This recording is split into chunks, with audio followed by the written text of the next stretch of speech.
Dans la paracha de Bo, on voit la mitzvah du Korban de Pessah. On arrive déjà à la sortie d'Égypte.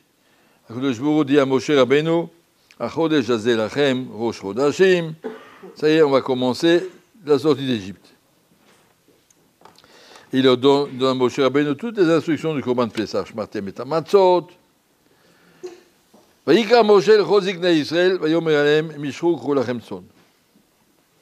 Moshe leur a dit, le jour qu'Akadosh Baruch Hu lui a parlé, le jour de Rosh Chodesh, il lui a dit, préparez-vous, et le 10 du mois, il faudra acheter un mouton, et le 14 du mois, il faudra faire le Korban de Pessah. Et vaya ki yomru alechem benechem avoda azot lachem v'amartem zevar Pesahu l'Hashem. Asher passa b'nei bnei Yisrael Mitzrayim b'nopo et Mitzrayim Motzei Mitzi. Attention, préparez-vous. Akadosh Baruch Hu, le soir du Pessah du 14 au 15, il va punir les Égyptiens, il va sauter par-dessus les maisons des Juifs, il ne va pas nous toucher. Le peuple déjà s'est prosterné pour remercier, pour eux c'était quelque chose d'extraordinaire. Ça y est, on a annoncé, la Géoula arrive, ça fait déjà 10 mois qu'ils sont en attente, ça fait déjà depuis le début des 10 plaies, ils ne sont plus esclaves, ils ne travaillent plus.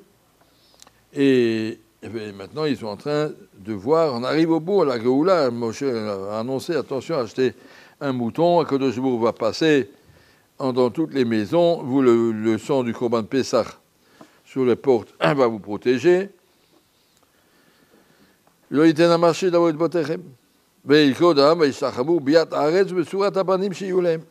annoncé des grandes choses, vous aurez des enfants en Eretz Israël, vous allez être libérés, magnifique. Après tout ça, les Bnei Israël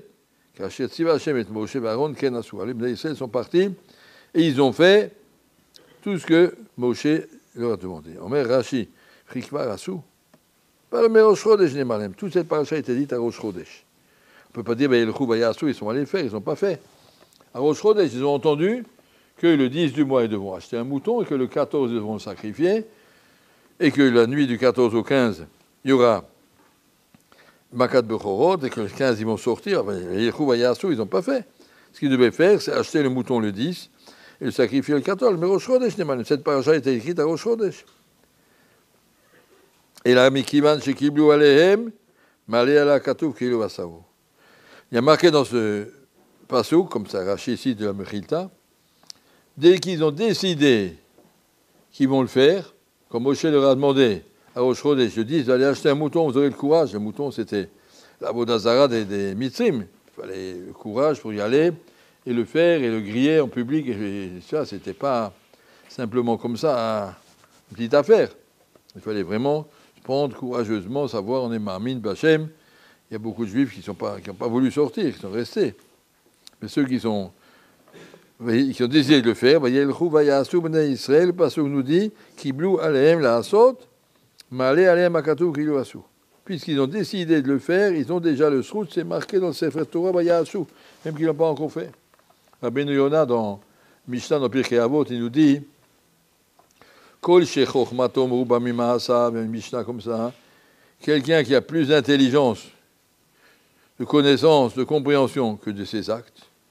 Un monsieur, il a pris toute le maral, son netilat yadayim, et des je ne sais pas quoi, et après il fait un netilat yadayim sous le robinet, il lave les mains comme ça suffit.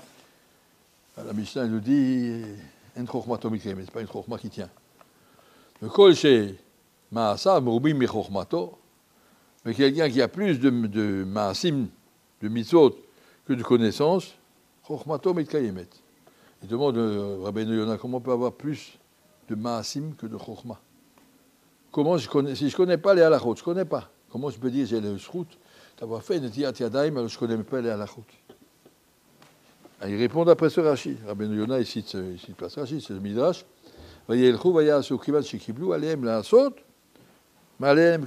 Puisque tu as décidé, accepté de vouloir le faire, tu as déjà le srout de ce que tu as, comme si tu l'as fait. Ça veut dire que n'importe qui, quand il devient Baal Tshuva, n'importe qui, quand il veut avancer, Il arrive à la yeshiva. Je ne connais pas tout le Mishnah Berurah, moi.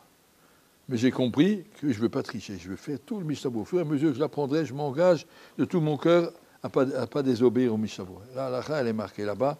Je m'engage à suivre tous les détails sans discuter. À partir du moment où il a pris cette décision, il a déjà dans la poche le srout de toutes les mitzvot qu'il va faire convenablement, même s'il ne sait pas encore les faire. Vous voyez, le rouvaya asou.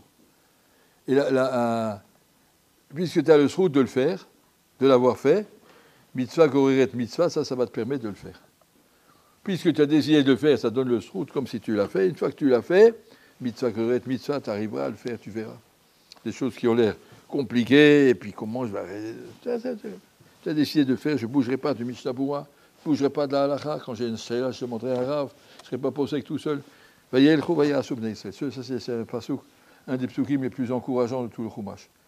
Tu as le srout dans ta poche de tout, les mitzvot que tu n'as pas encore faites. Tu vas arriver là en haut. Et une fois, Kaplan m'a raconté qu'il y avait au collège Chazon Ish un Baal Tshuva qui était très intelligent. Il travaillait toutes ses forces. Il a essayé, il a avancé une macérette après l'autre. Et puis, après quelques mois, il y a eu un accident avec sa moto, il est décédé. Et Rav Kaplan a demandé au Saipler, comment c'est possible, un garçon qui avait tellement voulu avancer, tellement que le cheval ne le laisse pas, pourquoi il ne le laisse pas? Et il lui a dit ce Rashi. Il a dit à partir du moment où il avait pris la décision de le faire, il arrive en haut sur Gan Eden déjà prêt, il a toutes les macérates qu'il n'a pas encore apprises, mais il les a. Il y a le rouvaya asou, une fois qu'on a décidé. Et on s'est mis, pas simplement réveillé. Ouais, j'ai décidé d'être un Talmid Chacham, je connais le chat, ça ne veut rien dire.